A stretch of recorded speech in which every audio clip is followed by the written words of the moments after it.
I noticed a strange charge on our credit card, a hotel stay. My husband swore it was a mistake. So I called the hotel and asked a simple question, did he check in alone? The receptionist hesitated before saying, no, he had a +1.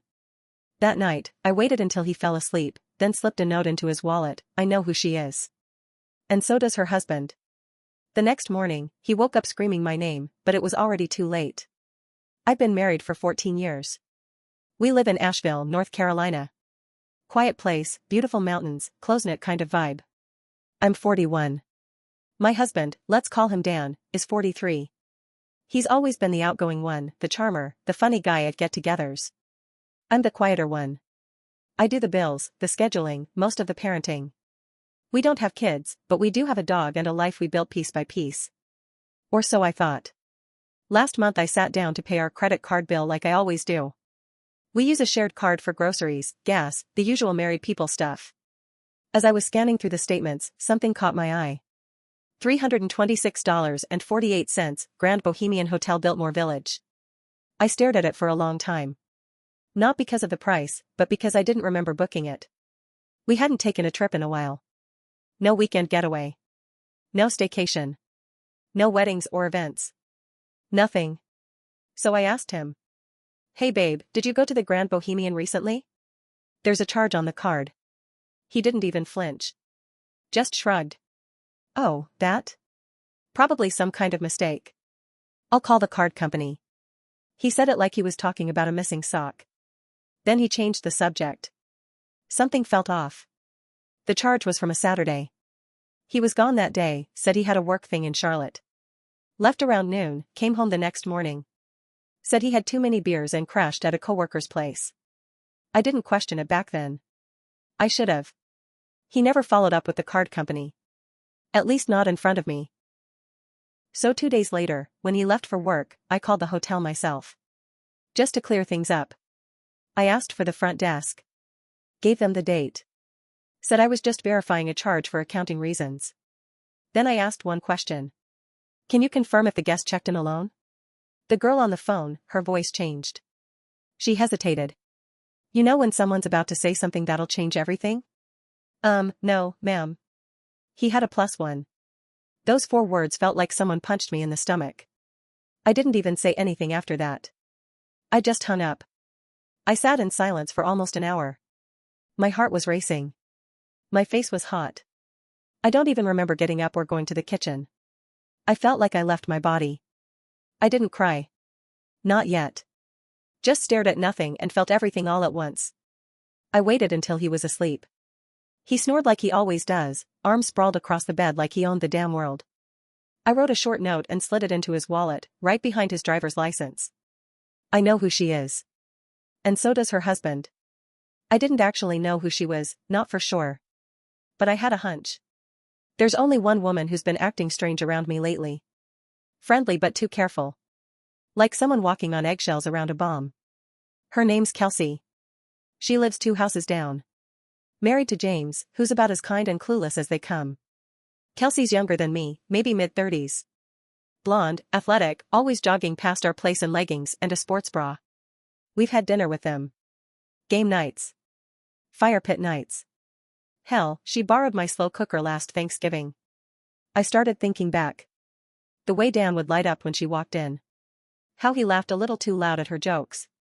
How she smiled at him like she was hiding something. How I walked in once and they both got quiet. It clicked. All of it. He found the note before I woke up. I heard him yelling from the other room. What the hell is this? He stormed into the bedroom, holding the note like it was covered in blood. What does this mean? What the F*** is this supposed to mean? I stayed calm. Still under the covers, just staring at him. You tell me, Dan. Grand Bohemian Hotel? He froze. Mouth slightly open. Eyes darting. You could see him calculating how much I knew. How much he should admit. It was a mistake. That's all he said at first. Then, it didn't mean anything. It was just one night. We were drinking, don't. I got out of bed and walked past him. I went straight to the kitchen, grabbed my phone, and showed him the screenshots I took after checking his texts. Yes, I snooped. And I don't feel guilty. He didn't answer. You've been sleeping with Kelsey? He sat down. Rubbed his hands over his face like a bad actor in a soap opera. It just happened, okay? I didn't plan it. It's been a few times. I don't even know how to explain it. You know what's worse than betrayal? Hearing the person who betrayed you try to explain why it wasn't that bad. She came on to me. It wasn't serious. It was just physical. That line made me laugh. Actually laugh out loud. I think that made him even more uncomfortable. I told him to get his things and leave. He said he needed time to think. I told him I'd already thought enough for both of us. Then I said this, James knows too. That got his attention. You told James? Not yet. But he will know. I already wrote the letter. I already printed the photos. He deserves to know just like I did.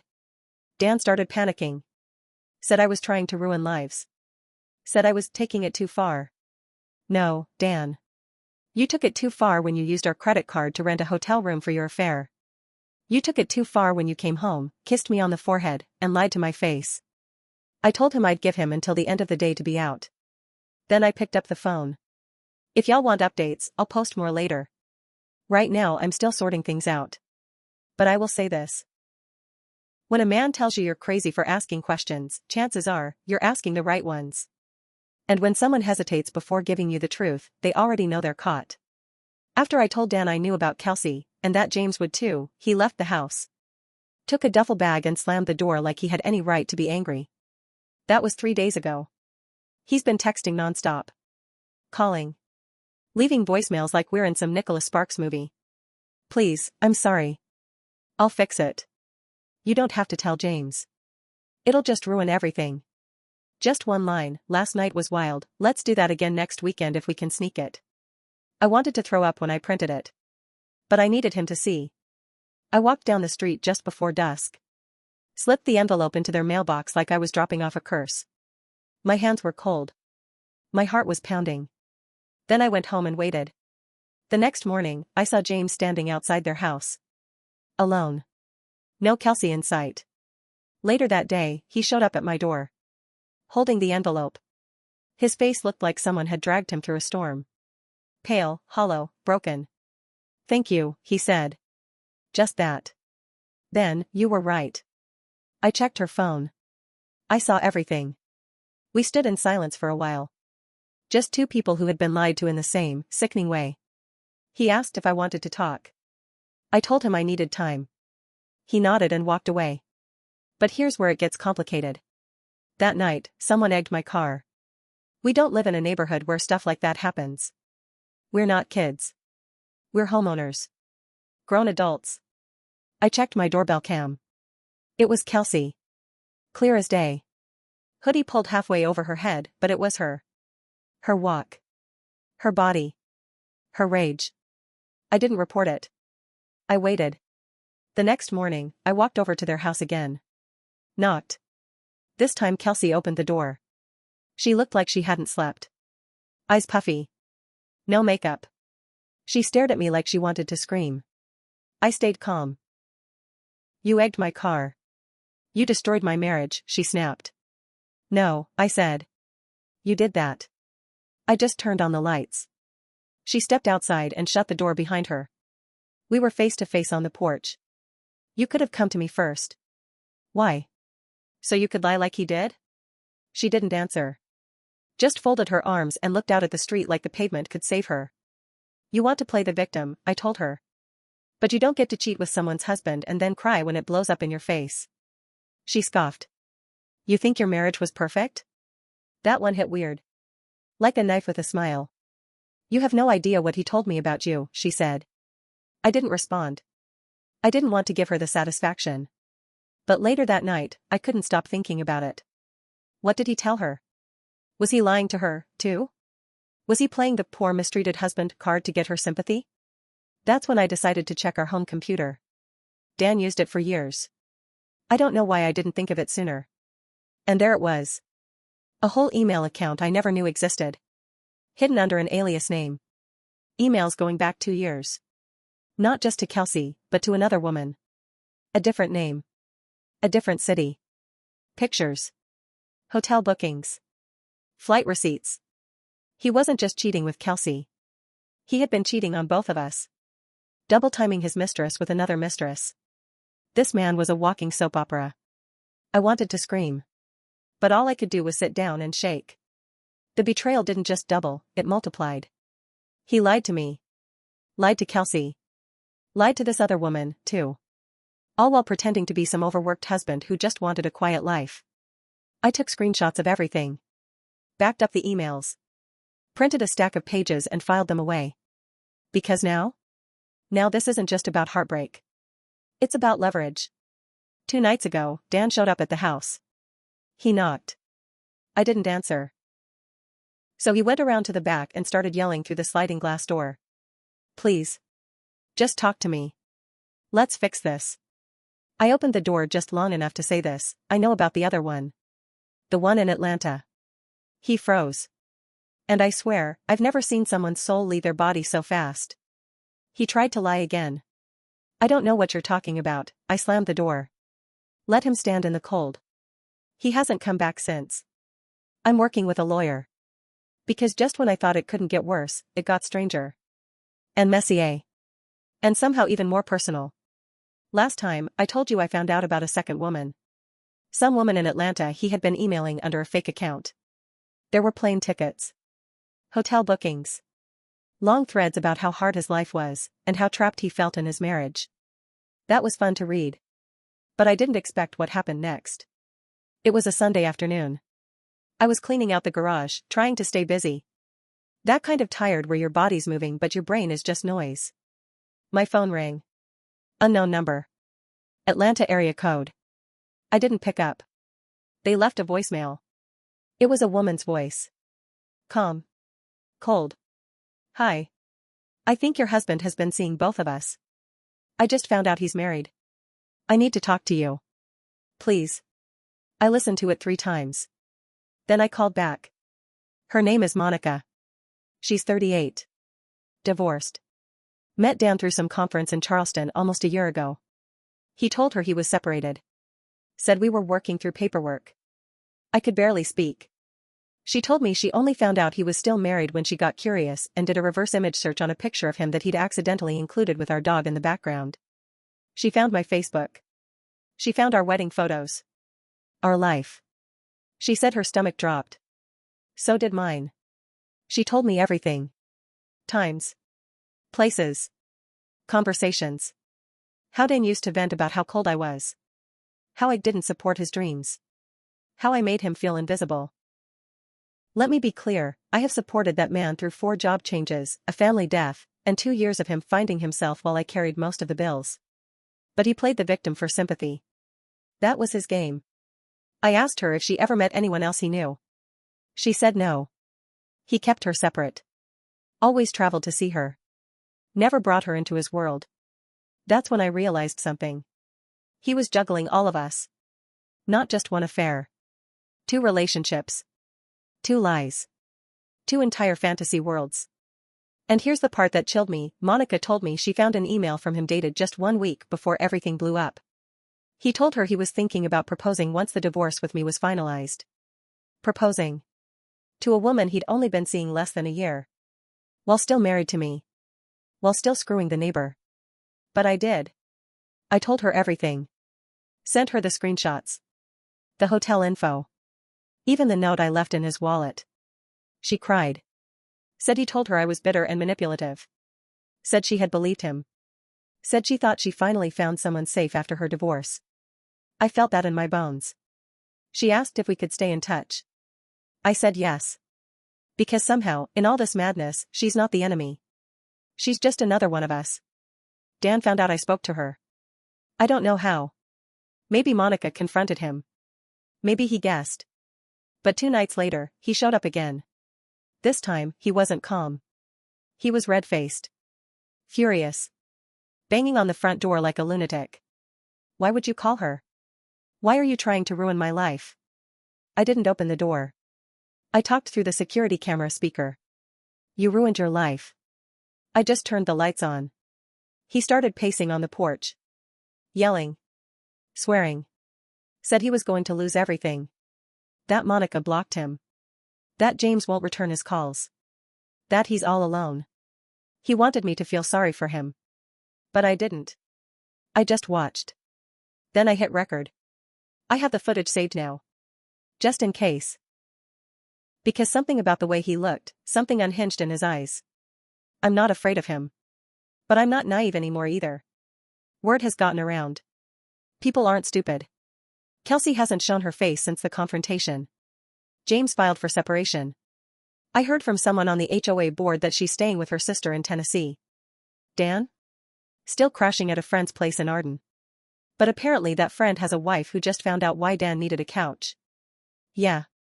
That went over well. Our little neighborhood has turned into something between a reality show and a war zone. Someone left a note on my porch yesterday. We're proud of you. Keep standing tall. No signature. Just that. Made me cry. I don't know. I'm still working with my lawyer. Still gathering everything. Emails. Texts. Voicemails. The voicemail from Monica. The video of him on my porch. This isn't just a divorce now. There's always another drawer to open. More soon. This is the last time I'm writing here. I didn't think I'd ever be the kind of person to post their personal disaster online, but your comments, the kindness, the blunt honesty, the quiet support, have helped me more than I can say. So here it is. The final part. The part where everything really fell apart. After my last update, I kept gathering everything. Emails. Screenshots. That porch video of him losing it. My lawyer was building the case, slow and steady. But part of me still felt stuck. Still, unfinished. Because he kept dodging. Kept reaching out. Kept trying to twist the story, make me the crazy wife, tell people it was all blown out of proportion. That's what he told Monica. That's what he told James. That's what he told his parents. But the worst? The absolute worst? He showed up at church. The same one we both attended for over a decade. I had taken a break from going, too many whispers, too much embarrassment, but that week, I felt strong enough to return. I just wanted to sit in the back, blend in, feel something solid again. And there he was. In the front row. Acting like nothing happened. Smiling. Shaking hands. Playing the part. I saw red. After the service, we ended up in the lobby at the same time. He had the nerve to come up to me. In front of people. Hey, can we talk? I stared at him.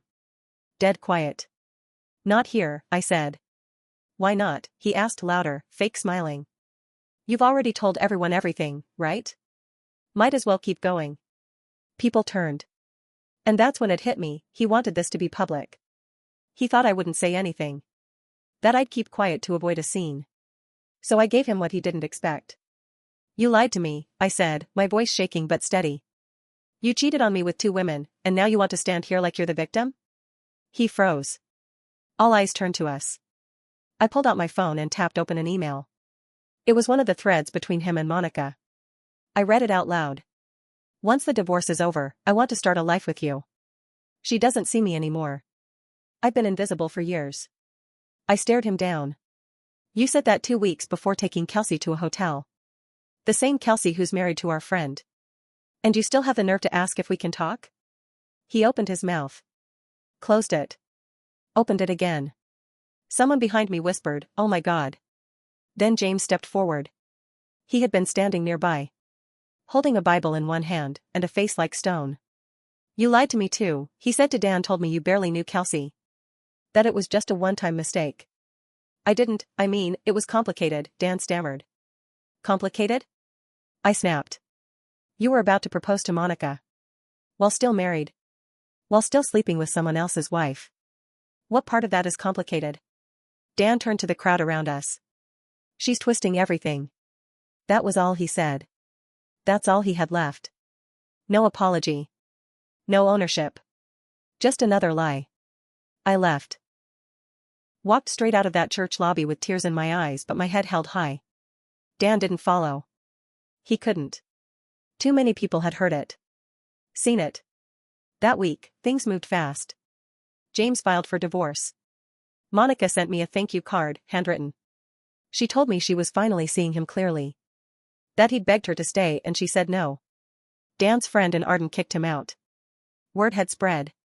No one wanted to be associated with him. I filed the final divorce papers. And I meant it this time.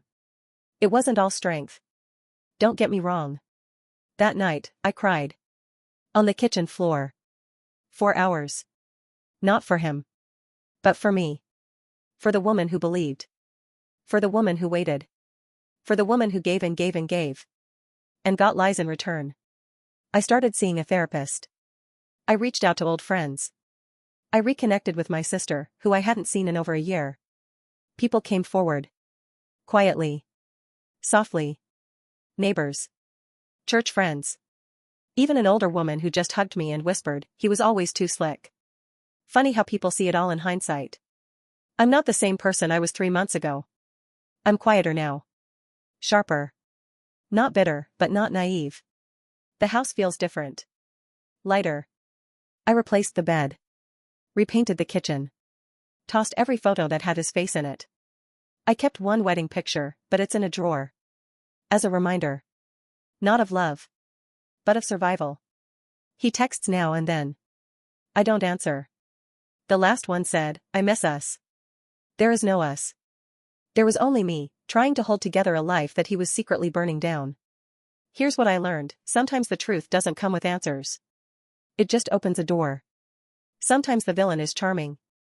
Sometimes the liar wears a smile better than a suit. And sometimes, the strongest thing you can do, is stop asking why. He cheated. He lied. He hurt people. And when the truth came out, he hid. I didn't. So maybe I didn't get justice. Maybe there's no perfect ending. But I got myself back. And for now, that's enough.